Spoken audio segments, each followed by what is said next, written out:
दोस्तों नमस्कार, मैं हूं डॉक्टर सीबी सिंह और एक बार फिर हाजिर हूं सही सटीक साइंटिफिक इन्फॉर्मेशन के साथ। दोस्तों ढेर सारे प्रश्न बाईपास फैट से रिलेटेड मेरे पास आ रहे थे। बहुत सारे लोगों के ये प्रश्न थे कि सर ये क्या होता है, क्यों खिलाना ज़रूरी है, आप हमेशा रिकमेंड करते हैं बाईपास फैट को, हाई यील्डिंग एनिमल्स में क्यों ये इम्पोर्टेंट है और कितना देना है।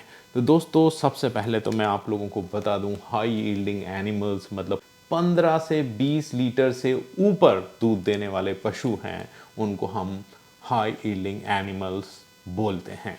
और हाई यील्डिंग एनिमल्स मैंने देखा है, मैं पंजाब में जब था तो 35 लीटर, 40 लीटर और 50 लीटर तक वो चले जाते हैं मिल्क प्रोडक्शन में।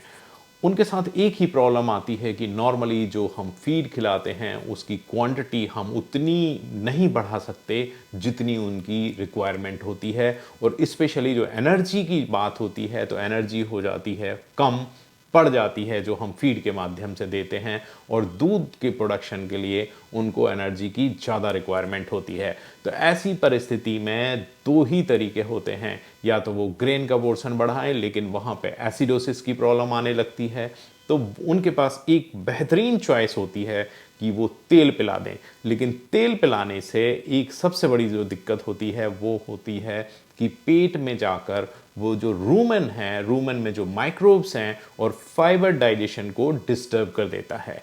इसलिए एक इस तरीके से उस फैट को बनाया गया है जिसको हम बोलते हैं बाईपास फैट। वो फैट कुछ केमिकल रिएक्शन से बनाया गया है, प्रोड्यूस किया गया है, और जो बाईपास इसलिए बोलते हैं क्योंकि वो रूमेन में ना टूटकर वो सीधा छोटी आंत में या स्मॉल इंटेस्टाइन में जाकर डाइजेस्ट हो जाता है और सीधा पशु को उससे एनर्जी उपलब्ध हो जाती है।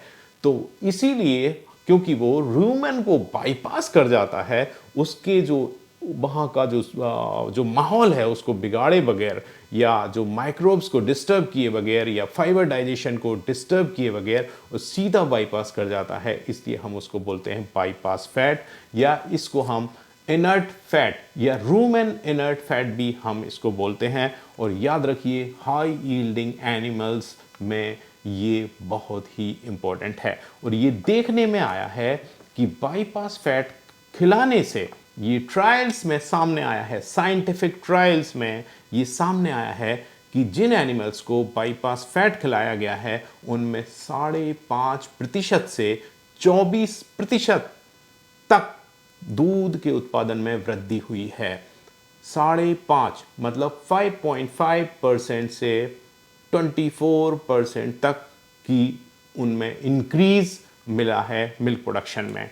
तो दोस्तों आप समझ सकते हैं इसकी इंपॉर्टेंस, और इसकी बहुत ढेर सारे जो फ़ायदे हैं उनमें से एक फ़ायदा तो मैंने आपको बताया कि रूमेन को डिस्टर्ब किए बगैर आपके एनिमल्स को ये एनर्जी प्रोवाइड करता है, उसके साथ साथ मिल्क यील्ड को बढ़ाता है, उसके साथ सबसे बड़ा जो फ़ायदा है कार्विंग के बाद अगर आप बाईपास फैट अपनी जो हाई यील्डिंग गाय है या भैंस है उसमें अगर आप उपयोग करते हैं तो आप देखेंगे काविंग के बाद उसका जो रिप्रोडक्टिव सिस्टम है, प्रजनन तंत्र है, दोबारा बहुत जल्दी तैयार हो जाता है।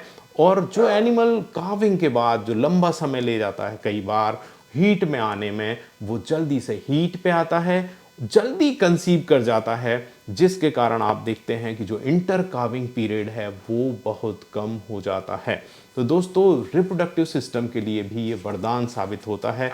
और मेरे जो वीडियो में मैं हमेशा बोलता हूँ कि जो हाई यील्डिंग एनिमल हैं उनमें सबसे बड़ी प्रॉब्लम आती है नेगेटिव एनर्जी बैलेंस, मतलब एनर्जी की हमेशा उनमें कमी होने के चांसेस रहते हैं, और उसकी पूर्ति के लिए मैं हमेशा बोलता हूँ कि 200 ग्राम आप उसको बाईपास फैट ज़रूर खिलाएं, उसकी डाइट में सम्मिलित करें ताकि ये स्थिति निर्मित ना हो।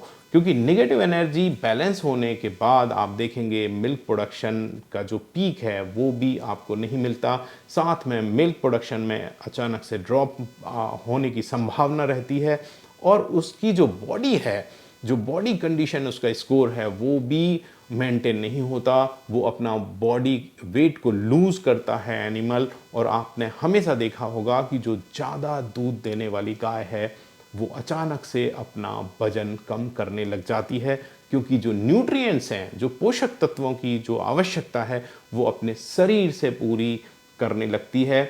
और मिल्क प्रोडक्शन तो बढ़ता है, लेकिन वो एनिमल धीरे धीरे करके कमज़ोर होने लगता है, और उस कमज़ोरी के कारण जब वो दोबारा प्रेगनेंसी में जाने के लिए तैयार होने का जो टाइम आता है, उसमें बहुत ज़्यादा समय ले लेता है। वो हीट पे नहीं आता। हीट पे अगर आता है तो वो कंसीव नहीं होता, और कंसीव अगर होता है तो बहुत ज़्यादा देर हो चुकी होती है, जिसके कारण जो दो ब्याज का जो अंतर है वो बहुत ज़्यादा बढ़ जाता है, और ऐसे में आपको फाइनेंशियल लॉस होने की संभावना बहुत ज़्यादा होती है। हमेशा एक अनिश्चितता या एक ऐसा माहौल बना होता है कि पता नहीं मेरा एनिमल अब दोबारा लौटेगा या नहीं। आप हमेशा थोड़े से बेचैन हो जाते हैं।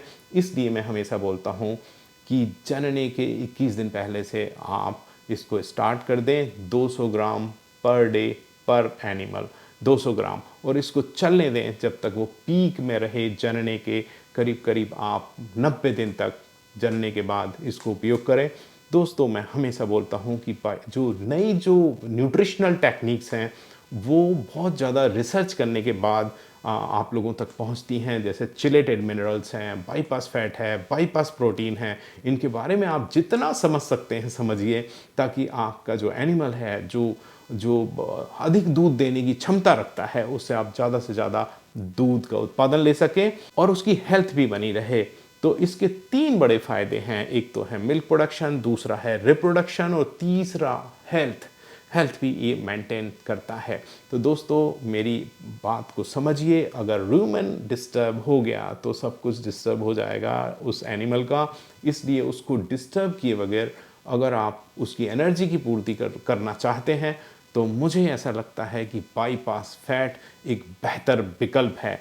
दोस्तों, यूं ही साथ बने रहिए। मैं आपके लिए लेकर आता रहूँगा आपके काम की जानकारी। आपके डेयरी फार्म को सफल बनाने में पूरी जान लगा देंगे हम। तो इस चैनल को आप सब्सक्राइब करिए, इस वीडियो को ज़्यादा से ज़्यादा शेयर करिए, और यूं ही साथ बने रहिए। जय हिंद दोस्तों।